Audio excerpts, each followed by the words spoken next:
Welcome to Lykken on Lending, the podcast that dives deep into the heart of the mortgage industry. Your host, David Lykken, bringing you the latest insights, trends, and updates from the world of mortgages. Whether you're a seasoned industry veteran or just getting started, this show is your go-to source for all things mortgage. Let's get started. This is Lykken on Lending. Now your host, David Lykken. Welcome, everybody, to another Pavan podcast. We call it the Lykken on Lending podcast, but I'm having him on enough because we have really important updates. There's so much going on in the world of AI and crypto. And Pavan is the tip of the spear of much of what is happening. We're very fortunate to have a very close working relationship with Pavan, and I'm excited to have you join the microphone again, Pavan. Hey, David. Always fun to be here with you. Always enjoy it. And you're in D.C. We're catching you around the world, different places around the world when you travel. You are the world traveler. Your frequent flyers miles bank must be just overflowing. But it's wonderful to have you on. Thanks for being here. And listeners, yes, you're going to see some lightning in the background. He's in D.C. with lightning flashing and a thunderstorm back there. Yeah, it's lightning and thunderstorm. I caused it on D.C. I say, Congress, get to work. Well, you did have a major event there that I'm really excited to get going, but I want to say thank you for introducing me to Lee Bratcher, who is the president and founder of the Texas Blockchain Council. He moderated the event that you just had there, and I want to talk about that. But you've had a major event happen that's very exciting. It is the token, and I want to just give our listeners an update of why this is so significant. The Angel AI token. Well, yes, it's never been done in the industry before, so that's number one. And it's not a meme coin, not a pump and dump scheme or whatever, anything like that. A lot of those out there, we did everything the right way. So we're treating the token like as if it was SEC over, as if it had SEC oversight, like a publicly traded company. So I mean, obviously the rules on utility tokens there are basically no rules, and you can do whatever you want.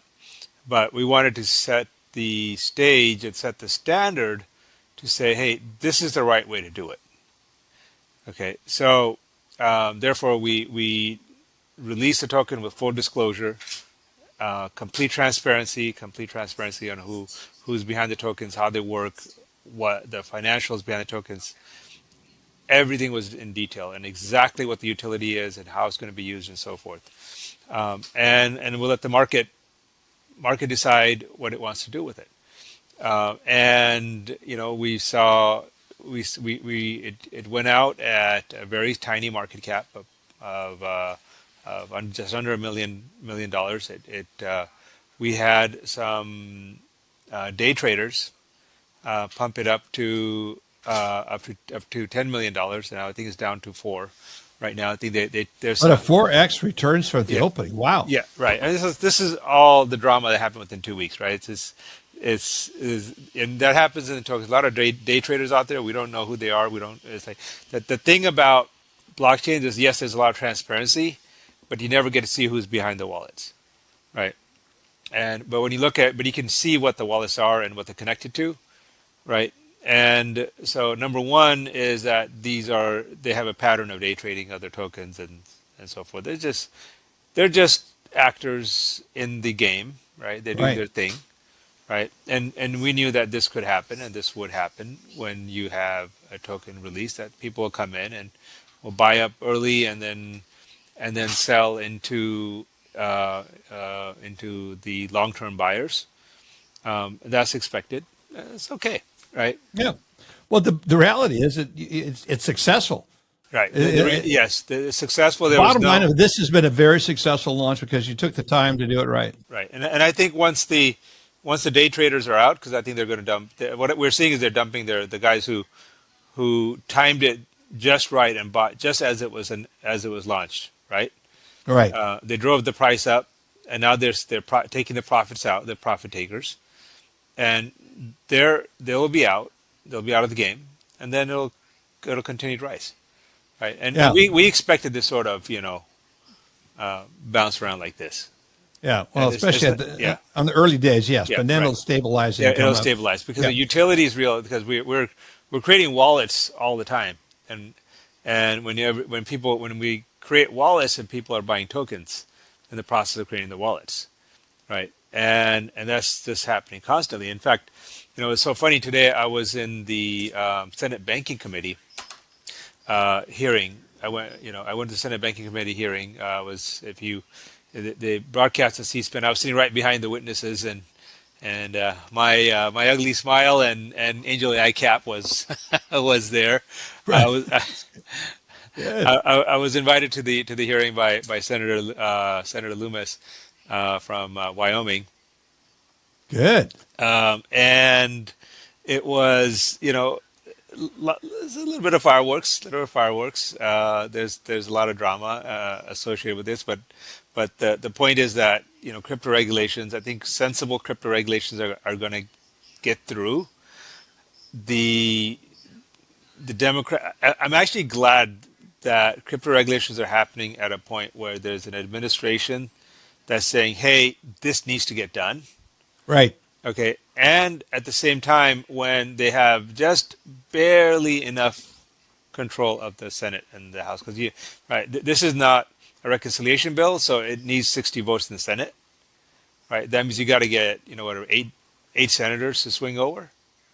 So these bills cannot get through without bipartisan support.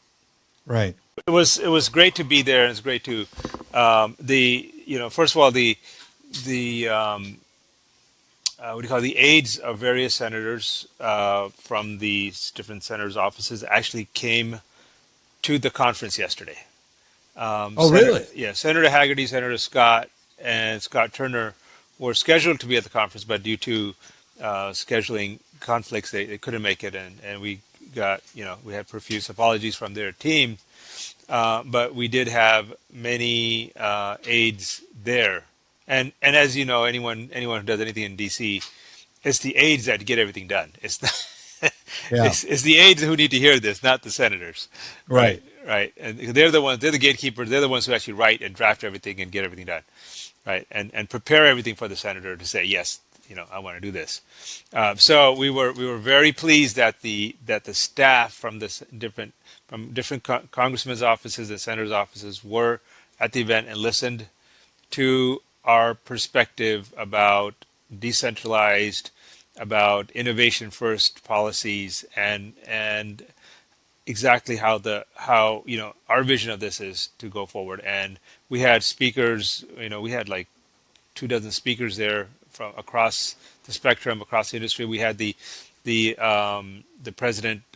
ambassador from El Salvador, from the ambassador from a small but very wealthy country in Africa let me get it right, Lesotho's, right? The ambassador of Lesotho's, which actually I had to Google to say, where is Lesotho's?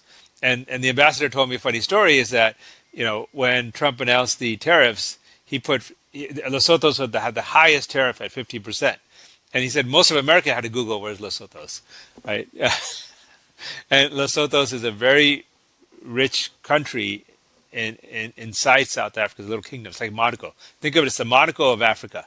Okay. And they're rich of natural resources, and they manage it's a well managed kingdom. It's a kingdom actually. They manage it properly, and it looks like what it looks like from Marvel Comics, from Black Panther. It looks like Wakanda. If you look at the pictures, Yeah, that's what I was thinking of. Yeah. Yeah. So it's a secret kingdom inside South Africa. Anyways, he was there, and they're very crypto forward, Bitcoin forward, very smart, forward thinking, tech forward people, tech forward country. So we have all this going on, and then at the Senate hearing today, banking hearing, where they're debating a number of bills that are going that are being tabled for the Congressional Crypto Week that's happening right now. So our conference yesterday launched Congressional Crypto Week, and we set the agenda. And the main conversation today and the main debate today was about in the Senate hearing was about, is crypto, right? Do cryptocurrencies, are they really a currency? Do they compete against the U.S. dollar? And what value do they have? Or is it an art, like a baseball card, right? And how is it being used? How can it be used to defraud Americans, to defraud retail investors, and to defraud the banking system, right? And one of the main points was that I think one of the senators made was that we can't. I wish there was a way. I wish there was a use case where these cryptocurrencies or these crypto assets were being used for something other than currency alternatives and were being used for real world assistance to everyday Americans, right? And I've, although I wasn't one of the speakers, I want to raise my hand and say, wait a minute, we have that. We have that. We're here, right? And I believe this is why Senator Loomis invited me to participate and at least participate from the sense of being there, so we could give our feedback. And that was the message that we made loud and clear at our conference yesterday, is that, look, there is more to blockchain and crypto and tokenization than trying to bypass the banking system or trying to bypass securities exchange and having an equity or an investment of a different form, right? There's actually real world use, right? Not tokenization of real world assets, but a real world use of blockchain technology, of tokens, right? That people need every single day, and that's what we've developed with Angel AI and Angel Wallet, and Angel Twin and the Angel Token, right? So taking it back full circle, so we've created an actual need to use blockchain technology for something other than speculative activities or trying to create a security by a different name, right? We've created tokens that actually do some real work that everyone can use every day. And so what's interesting is when I was there and I was wearing my Angel AI cap and gear like I always do, and the aide to one of the senators I started chatting with in the back of the room, and he's like, "That's a cool cap. Can I get one?" And I say, "Sure. I'll get one sent to you." And I also gave him all the information of Angel, and so he's like, "Oh wow, okay. So wait, so he walked away. Wait a minute. There's a real world application for blockchain, right? I got to know more about it, so I get this over to the center, right? This wasn't one of the centers that I'd already been talking to, so I'm gonna go pull this up now. I'll get you the exact name in a second. That's good. I mean, but the fact is that, so let's talk about this conference. You put together, you're the sponsor, you're primarily the one that organized this, the U.S. strategy for AI and crypto.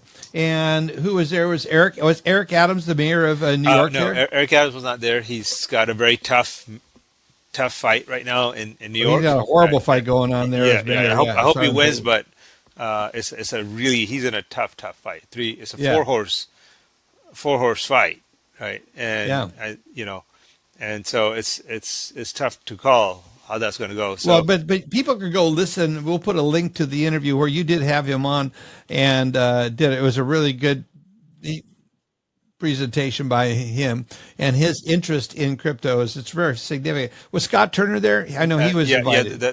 He was invited. The two people who sent their regrets was Scott Turner and Tim Scott. Tim Scott. Yeah. But I think we're going to do something as a follow up with them. So stay tuned. Good. All right. Good. We're working on something. So be some big announcements.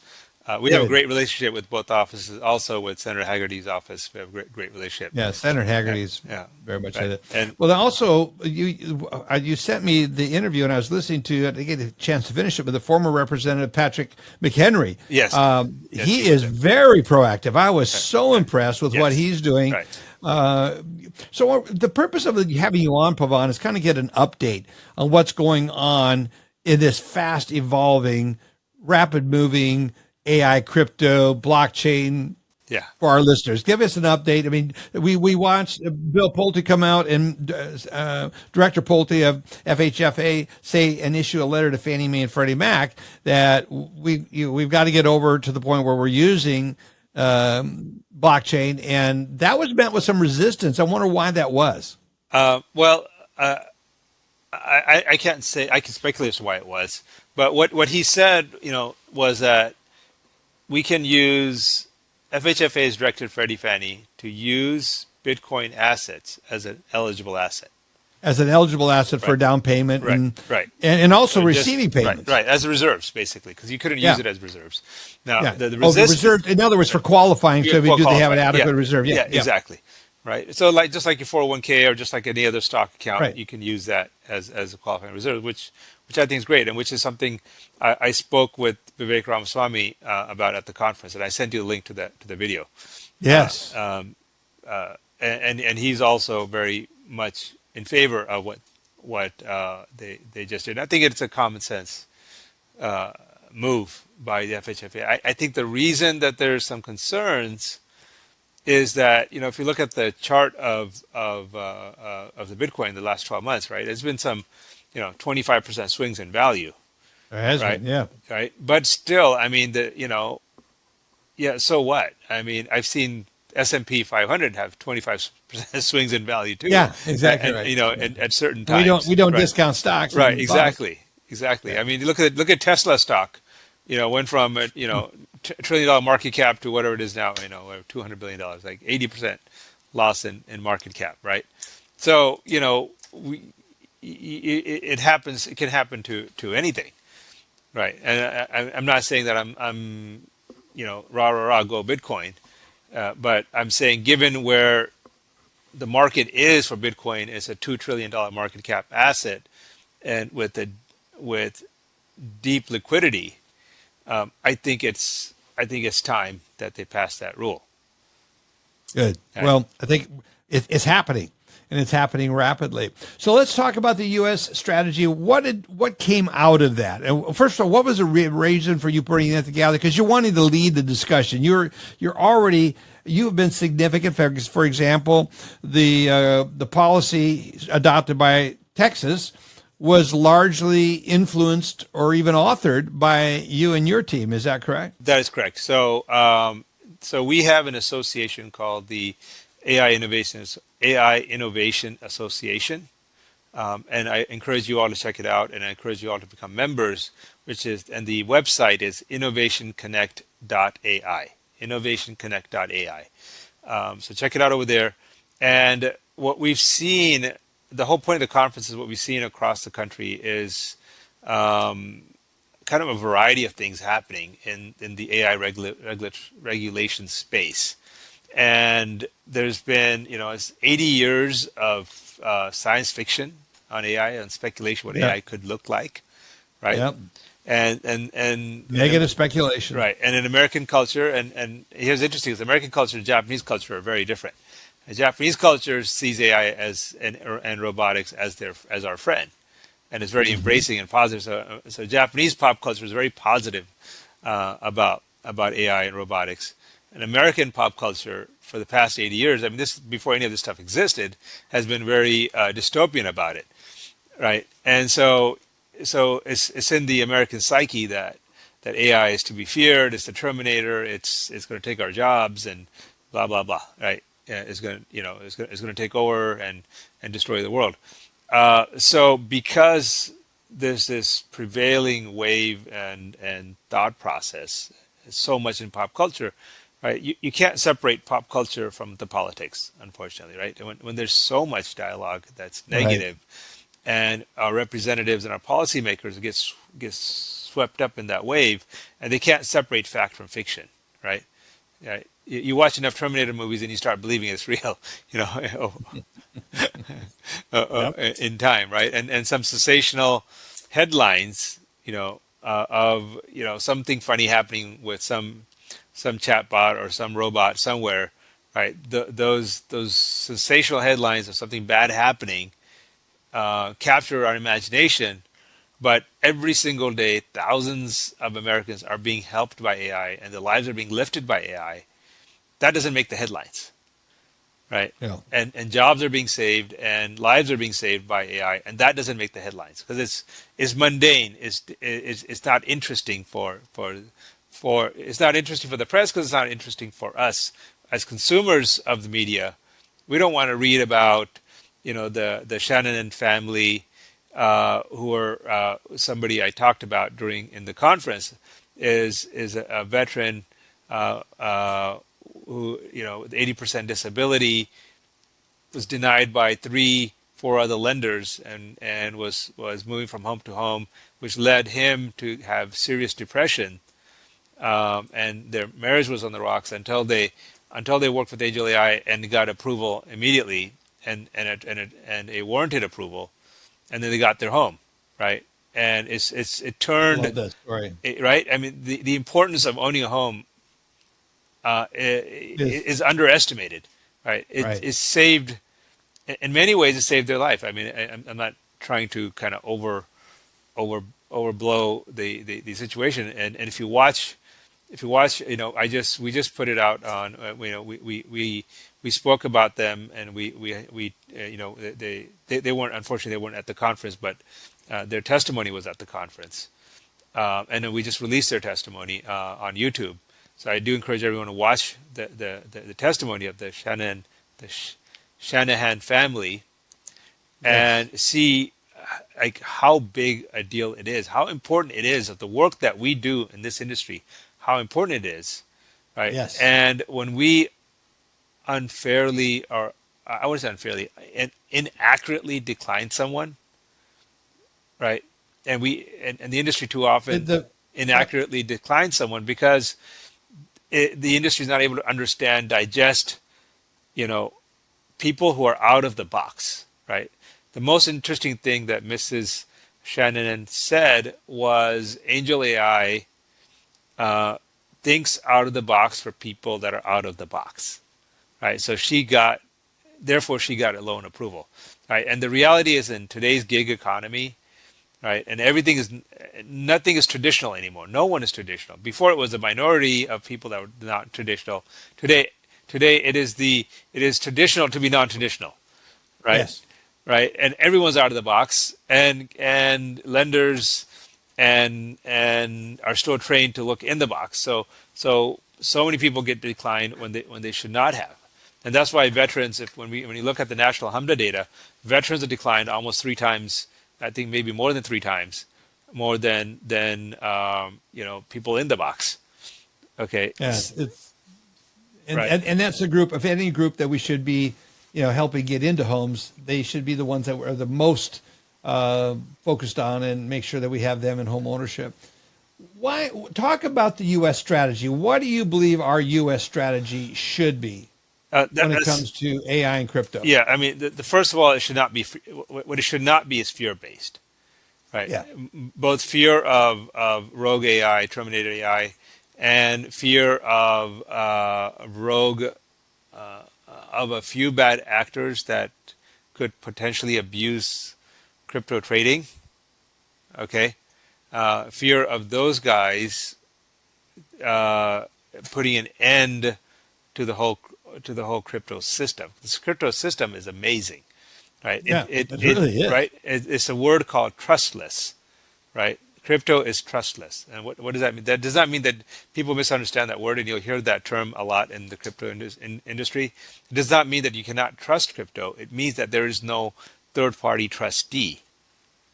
Okay, that means 2 people can transact directly with each other, and the money can flow without having to go through an intermediary. Okay, Yep. That's the definition of crypto. Okay, and because crypto disintermediates the intermediary, right? And the biggest intermediary in the whole system is what? The banks, right? Which is it has a lot of concern about. This creates a lot of concern for the banking system overall. Right. Well, the biggest concern it creates for them is that they can get disintermediated. They're out of business, Yep. right? So they need to find a way to not become irrelevant, right? And yes, there is possible of abuse, and there's ways to do some bad stuff using a trustless ledger system, right? We've all heard about ransomware and things like that happening Yep. through it. But guess what? The good news is, just like in the internet where you have IP addresses that tracks everything, it's easier to track someone on the internet than it is through pencil and paper, right? It's also easier to track someone on crypto than it is through any other mean, right? And the industry's already figured out how to do proper KYC and how to transact worldwide, and identify bad actors and identify um,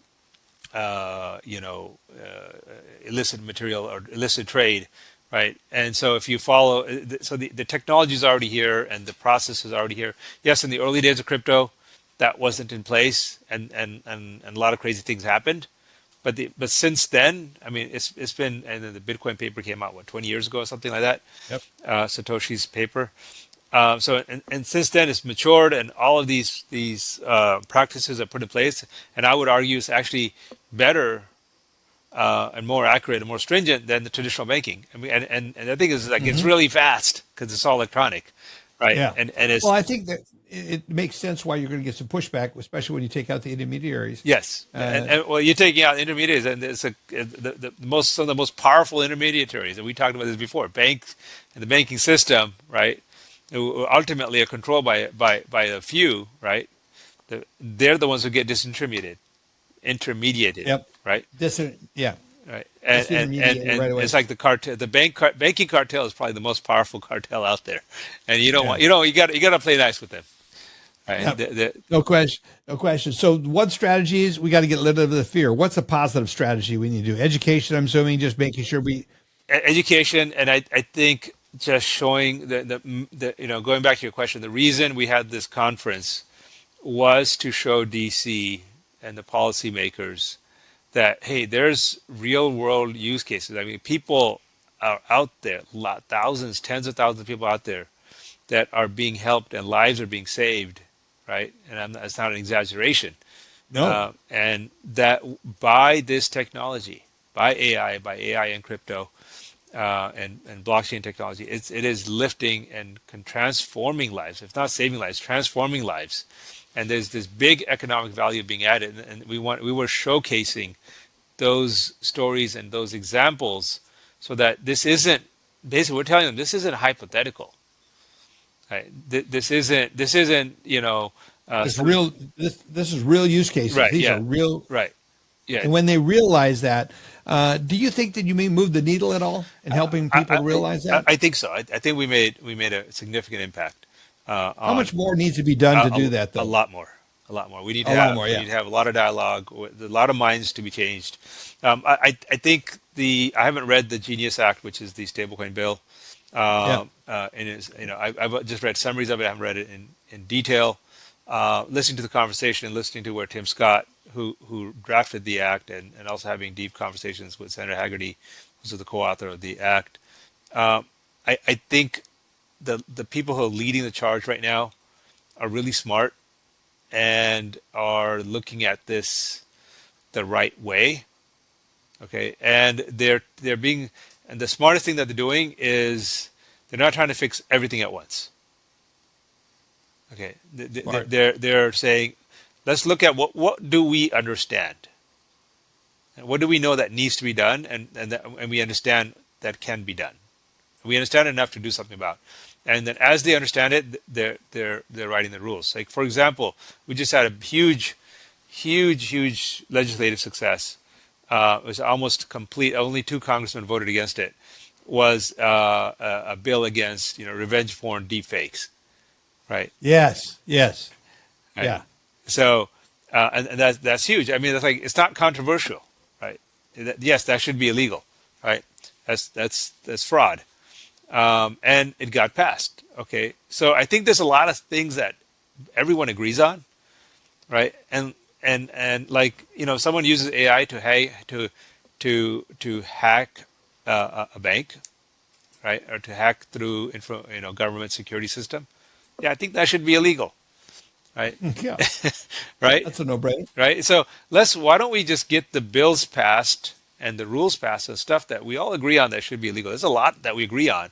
Let's get those stuff passed. So let's do a series of small bills. Let's get them through, right? And that was going to take care of 90% of the problems. Right. Okay, then, and in the meantime, and as we do that, right, in engineering we call it rapid application development, right, where you make a lot of little small steps. You look at what you created, and you learn from that, and the next step is a better step, right? So But if you don't start, you're never going to get right. So I applaud the senators for starting the process and moving the ball Right. forward, and they're taking it small, careful steps, and they're having the Yeah. public debates. And some of this, and today's debate got heated at some point, and there's a little bit of name calling and showboating for C-SPAN, and all that. But that's politics, and it's fun. It makes it interesting and fun. Yeah, it sure does. But the dialogue is happening, and the ball's moving forward, and that's what's important. And I think as long as we keep it at simple steps, simple, clear, well-defined steps, and not trying to do everything all at once. Yep. Well, where do we go from here? You're going to have more conferences like this Yes. in DC? Yes, absolutely. I think this was our first legislative conference that we did, and if you go on the site and you see the speakers over there, these were significant people of was impressive significant speakers, influence yeah. were there, and then the audience had a major investment banks, family offices, leaders in the tech space, the biggest realtors in the country were there. Like I said, government officials, aides from various departments of the government were there.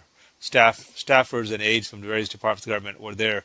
So the message did get across, right? And of course we had two ambassadors to very important countries, trading partners with the U.S. Were there. In El Salvador, of course, the ambassador of El Salvador, very important because El Salvador has gone full crypto. I mean, Bitcoin is their national currency at this point, right? Yeah, right. It's amazing. And she's really smart, and she really stole the show. I mean, she was like, she couldn't. It's amazing. Yeah. What about the stable coin? Give us, as we wrap this up, talk about stable coin, Trump's initiative. Yeah. It's a good bill. It's not perfect. I think the community bank lobby tried to derail it, and I met with Senator Haggerty before the bill passed committee. The community bank group. Yes. Tried to derail it. Interesting. Yeah, they were the lobby that was trying very hard to derail it. Senator Haggerty was not feeling positive about the bill. He was feeling a little depressed that it might get shut down in Senate committee. But it made it through, and it made it through. I believe, don't quote me on this. I believe the amendment was that got it through that pacified the community banks, is that the issuer of a stable coin cannot pay interest. Oh, okay. Okay, because a stable coin has that's where the encroachment on the banking world would be. right, and it makes it less profitable to be a stable coin, right? Because so the bill requires the stable coin to be backed dollar for dollar. So $1 stable coin must have $1 US in the form of treasuries or dollars, right? So if you have $100 of stablecoin that you're issuing, that means you have to have $100 of treasury. You as issuer are getting yield on those treasuries, right? 4%, whatever it is right now, right? But you cannot pay the person who got the stable coin that yield, right? So it disincentivizes people from buying stable coins, right? Yeah. So, that's counterproductive, right? But it's still, if the whole point of using stable coins so that you can rapidly transmit. If I could transmit money now with stablecoin from say U.S. to Mexico or U.S. to India, right, and not pay the $20, $30, Western Union fees or wire fees, right? Because I could transmit it for a fraction of a penny on chain, right? So the U.S. dollar goes from point A to point B without ever touching the Federal Reserve System, without touching SWIFT, right? And without going through all those expenses and intermediary fees, it just goes across, right? So that's the problem that it does solve, is that we can now move the US dollar across the world very, very fast and very cheaply, which is very good for the US dollar. So, we want to keep the US dollar, every American should want to keep the US dollar as the world reserve currency. That's really what keeps America great, right? Yeah. So anything that we can do, any kind of technology that we can do that encourages the use of the US dollar at a low cost, in a low cost way, is a great thing, right? And we want people outside the US to use the US dollar in a non-cash format, right? And I think, I don't forget the statistics, but something like 60% of all currency that's printed is actually used outside of the US.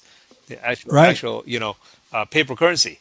Let's replace that. There's no, when paper currency is used, there's zero tracking. Zero tracking. You have no idea, and that's where really the fraud and abuse happens. And there's no KYC. But now, if stablecoin is used across the world, if U.S. dollar-based stablecoin is used across the world to transact, because everybody wants to transact in the dollar, right? Yeah. It actually strengthens the dollar, and it eliminates the black market, right? And because guess what? When it's on chain, what people don't understand, blockchain means it's a public ledger. That means the transactions are completely public. It went from wallet A to wallet B. Okay. The only thing that you don't know is whose wallet A and whose wallet B. Yeah, right? Yeah. Who owns those wallets? But there's ways to look at when you look at the spider web of where the wallet's connected to, then you could largely figure out who it is, right? Just like your website has an IP address, right? You don't know whose IP address is. Just by the IP address, you don't know, but by seeing what's on there, because an IP address is public. Yeah. The wallet address is just like your IP address, right? And this the same kind of fear and concerns were there at the beginning of the internet, where people are going to be able to do stuff on the internet, you can't track them, and the early days of the internet, a lot of illicit transactions, a lot of illicit work was happening on the internet, and because there was nobody knew how to track it, because the technology hadn't matured then. But that was the early days, and then it very quickly got figured out. And now people realize that I don't want to do anything on the internet because it's there forever and they're going to catch me, right? Yeah, that's exactly right. Yeah, fascinating. It's working so quickly. It's happening so quickly. I think that my biggest concern is our industry, which is typically a laggard, is really behind the eight ball. They don't even understand the issues. It's so important that they pay attention to what you're doing, Pavan. How can people track with you what you're focusing in on? Hey, just follow me on LinkedIn or my Instagram. And if you have any questions, just send me a DM. And you do respond. It's really good. On most of the time I respond. Sometimes it's my AI. Sometimes my AI twin. Usually it's me. It's you. Pavan, thanks for taking time while you're in D.C. with hobnobbing around with in the Senate Banking or Senate Financial Services Committee. Is that what it was? Senate Banking Committee. Senate Banking Committee. Yeah. Very impressive. Yeah. Very impressive. Thanks for coming in and being on with us today, giving us an update. Hi. And congratulations on the successful U.S. strategy for crypto and AI conference that you had there. Very cool. Thank you. You bet. Bye-bye. You've been listening to Lykken on Lending. Our passion is to bring you the latest insights, trends, and updates from the world of mortgages. So on this show, if you're a seasoned industry veteran or just getting started, it's your go-to source for all things mortgage. We hope you've enjoyed the show. We'll be back soon. Take care, and we'll see you next time on Lykken on Lending.